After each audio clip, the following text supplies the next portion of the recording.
Hello everyone. I have today bought a pile and a shelf worth of books of shadows and correspondence books and things like that because I was recently asked to do a video about basically how to put together your book of shadows, how to do your layouts, and my tips for how to do a book of shadows. So I've got these out. I've also written my list of things to discuss so that I can't miss anything.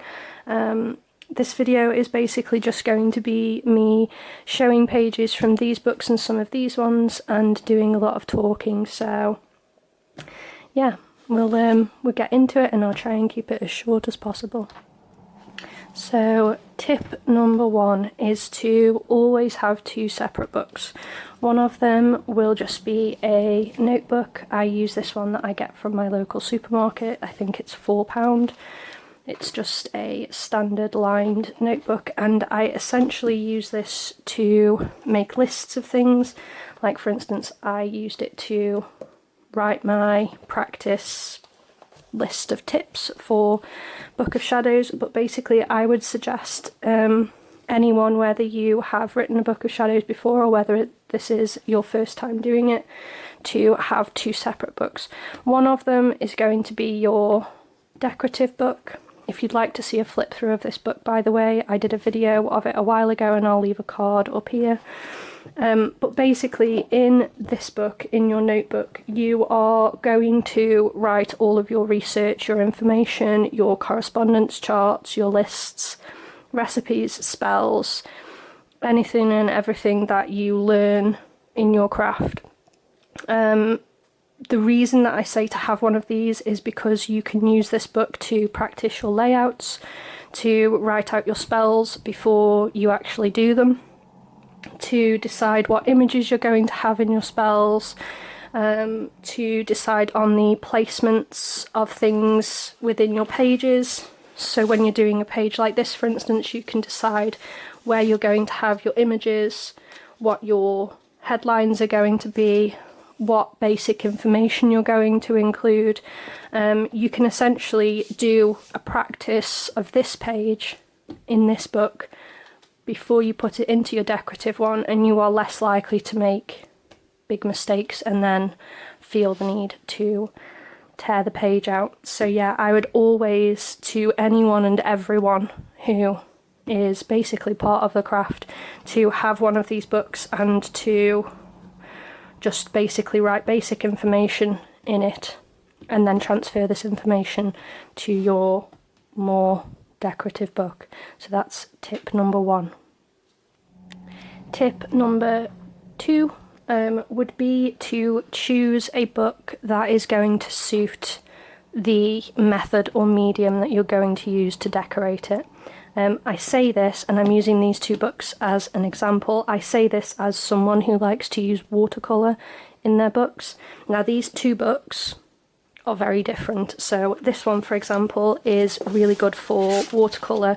As you can see, I've watercoloured pretty much every page in this book in some way or other.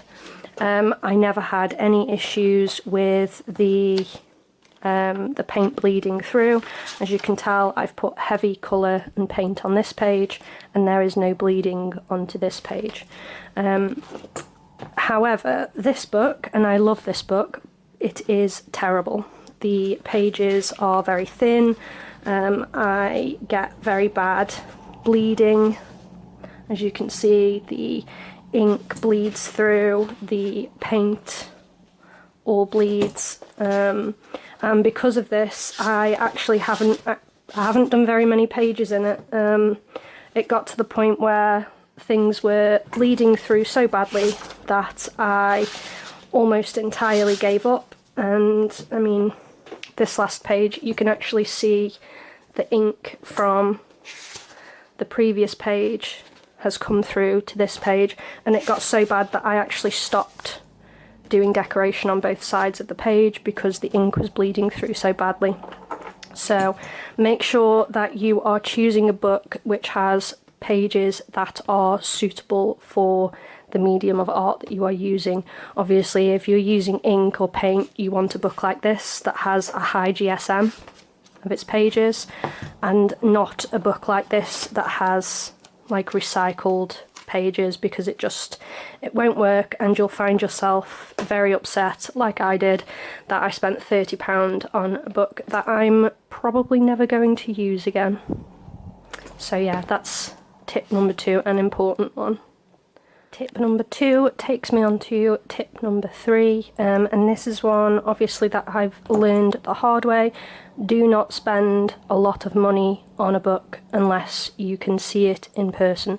I bought this online. I absolutely loved the cover, I loved the style, I loved the fact that it was A4, and then I got it home and I realised it was the exact opposite of what I wanted.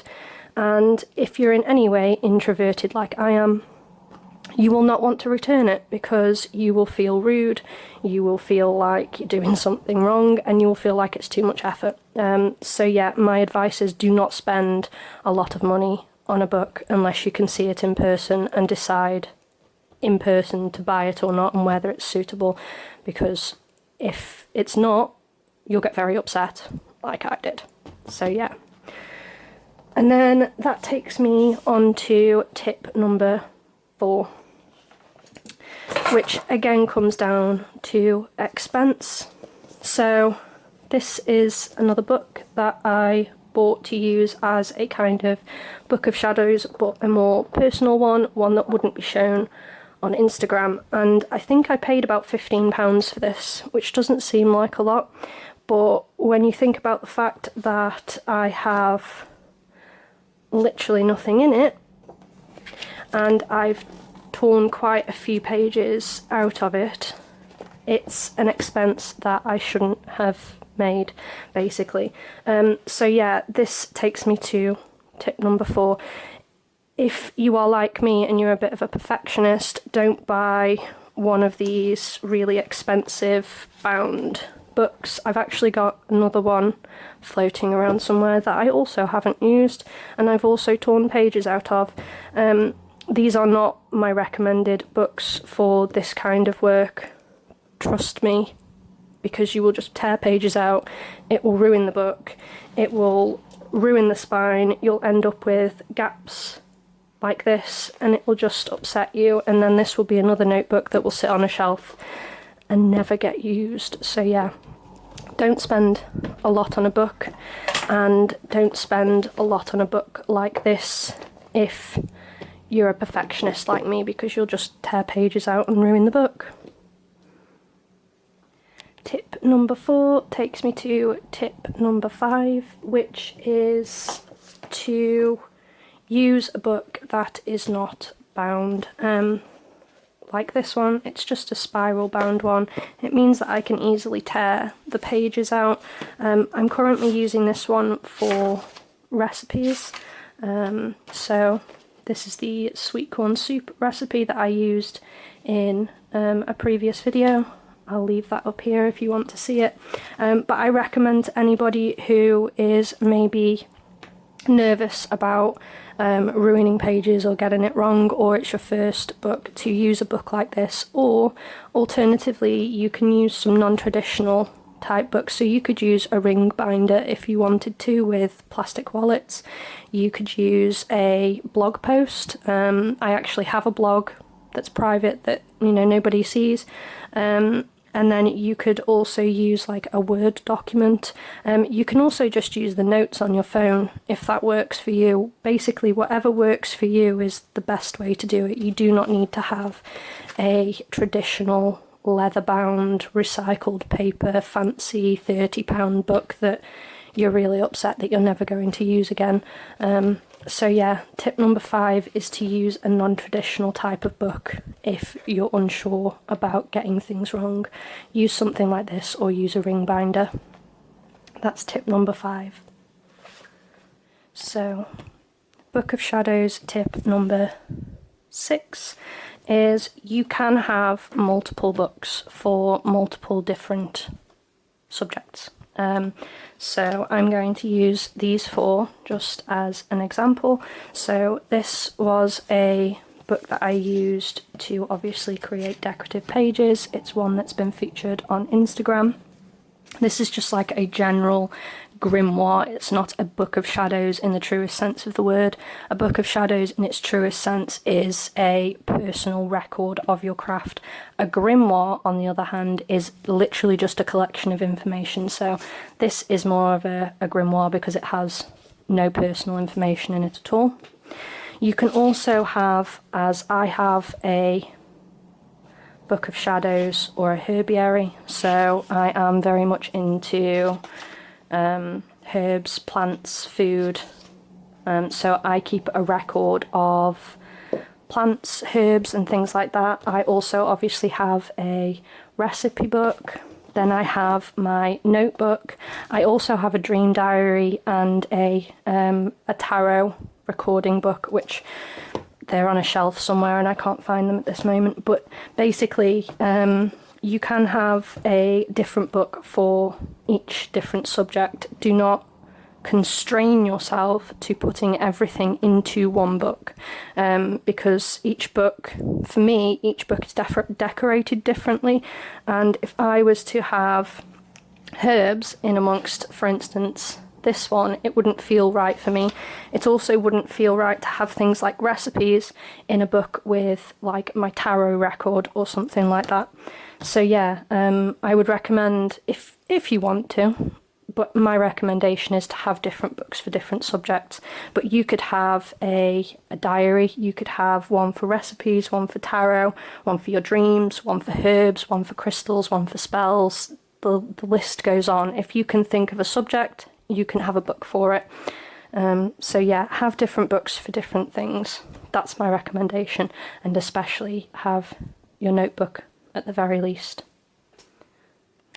Now, tips 7, 8 and 9, they kind of all fall under one umbrella, which is like the layout of your book in general.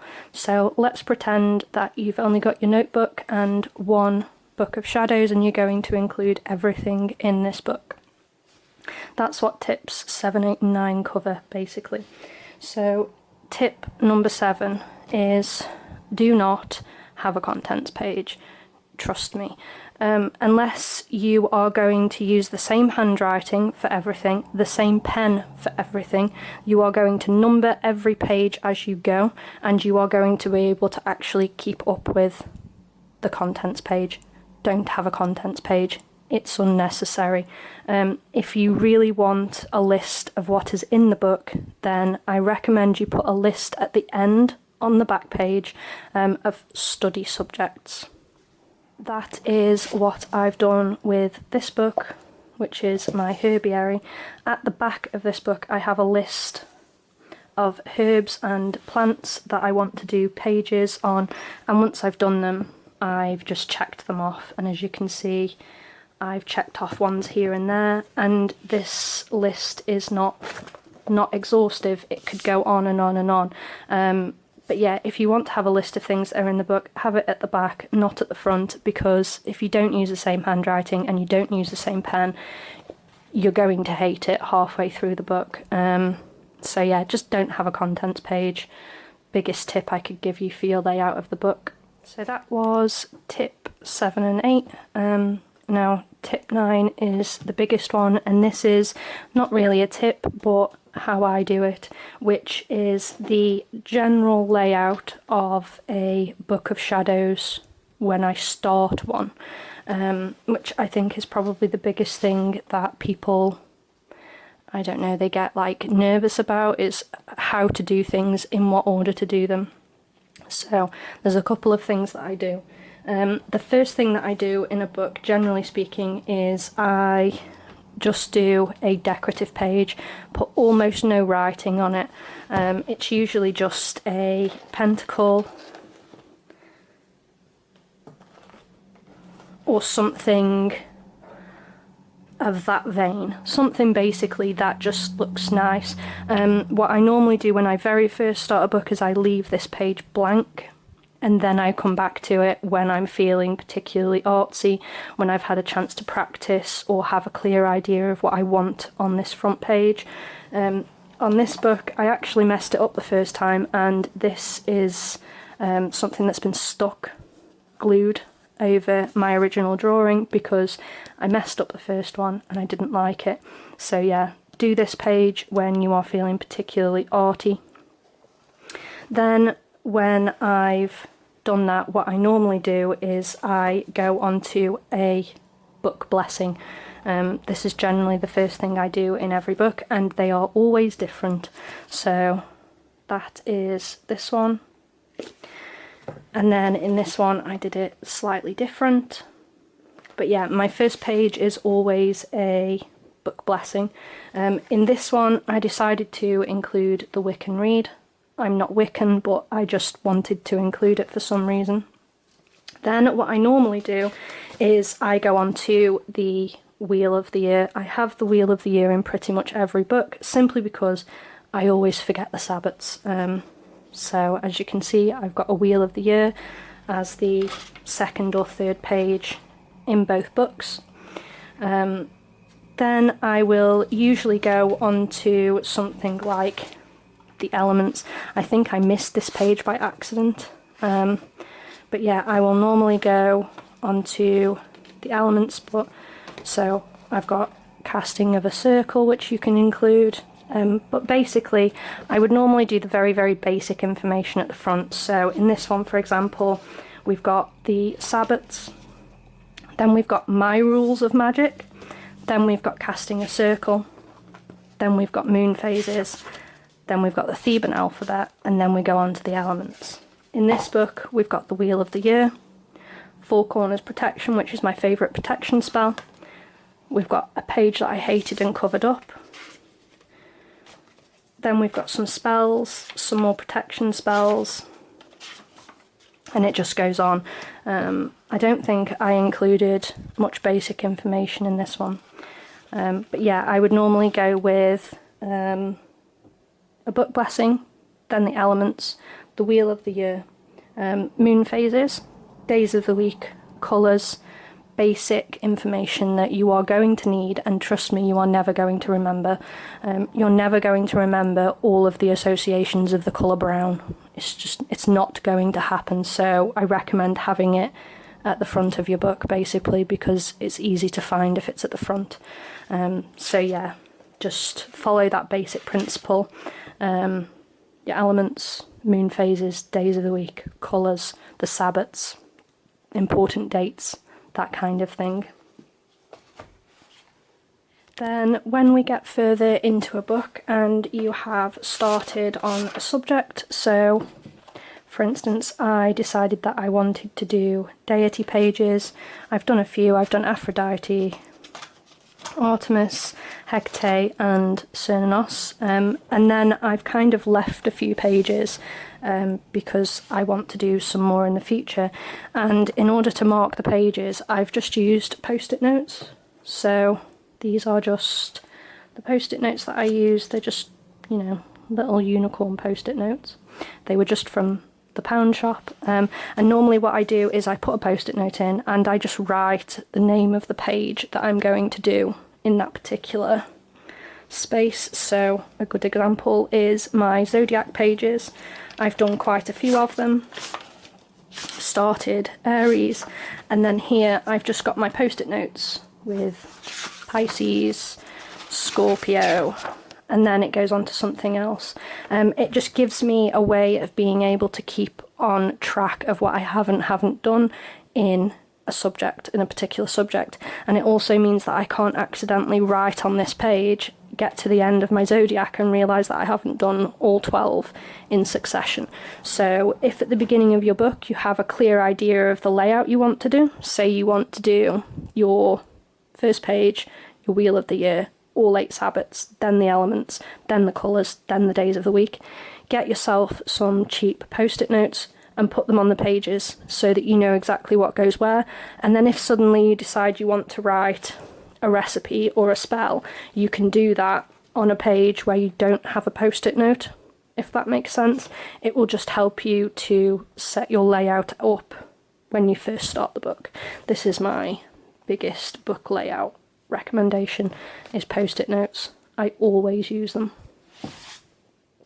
Okay, my book layout tips, 7, 8 and 9, take me on to my page layout tips, which will be tip number 10. Now, if you're not particularly artsy and you don't want to paint or draw or sketch or something like that, I highly recommend that you use things like stickers, cutouts, that kind of thing. This book is a good example of that. As you can see, quite early on I decided that not everything was going to be my art, basically. So what I did for a lot of pages was to go onto Google and get stock images. I don't use somebody else's licensed art. I always use just like stock images. A really good website is Pixabay. I'll leave it in the description, but they do thousands and thousands of stock images that are free to use for personal and commercial use. So yeah, I use a lot of stock images. As part of that, if you follow me on Instagram, you will notice that most of my pages follow a similar kind of layout. So I just thought I would show you what I do basically when I write or draw a page. So the first thing that I do is I put all of my very basic information first. Because when you're trying to find something, say I want to know what the crystals are for Capricorn, I don't want to have to look through paragraphs and paragraphs of written information to be able to find the colours. I want to be able to just go, okay, colours there, crystals, jet, onyx, hematite, for example. Before I've written that, what I do is I draw my pictures, so I will decide where images are going to go and then write around the images, if that makes sense. When I'm writing out a spell, I do exactly the same thing. I write my title first, and then I write the basic information of what I will need. So you will need, because even if for my Instagram I write a lot of pages for other people, I'm also telling myself that I will need it. I write my basic information first, and then I write very basic instructions, 1, 2, 3, 4, 5. This is what you need to do in this order. It just means that if I'm doing this spell, I can go, okay, I need 2 candles, 1 black, 1 white, matches and a lighter, 2 small mirrors that stand, frankincense, white copal or sandalwood incense, a strand of hair or my saliva. I can just get those pieces of information, get those things together and start. And then when I start, I know, take a few minutes to focus on intention, place the mirror in front of you facing away, wrap your hair around the white candle, etc.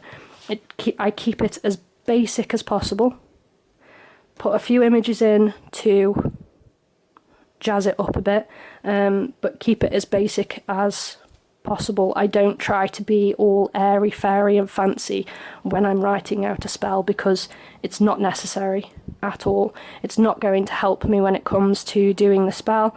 It's certainly not going to help if I suddenly need to do a spell very, very quickly, to have to read through paragraphs and paragraphs of information.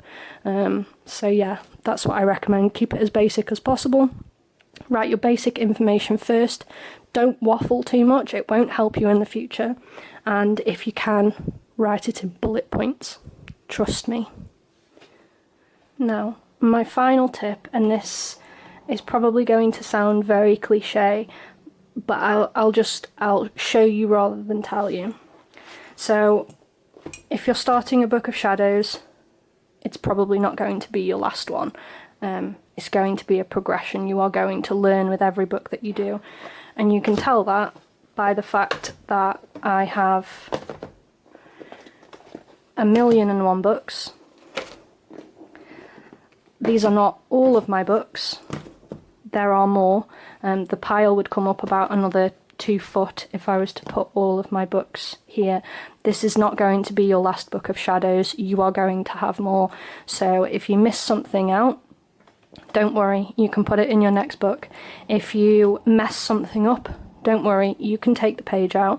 If you realise 6 months after writing a page that you've learned something totally different about the subject, or you've learned that what you wrote originally was wrong, it doesn't matter, you can put it in your next book. There is no right or wrong way to write a book of shadows. You can write anything you want in these books. You can use it as a diary if you want to. You can use it just as a grimoire like this one. You can use it just as a notebook like this one. It can be unbound or bound. It could be leather or not. It could be a waste of money. You know, it could have just a particular subject in, like herbs. It could be totally blank and never have anything in it, and it can be super expensive and you wish you hadn't spent £30 on it.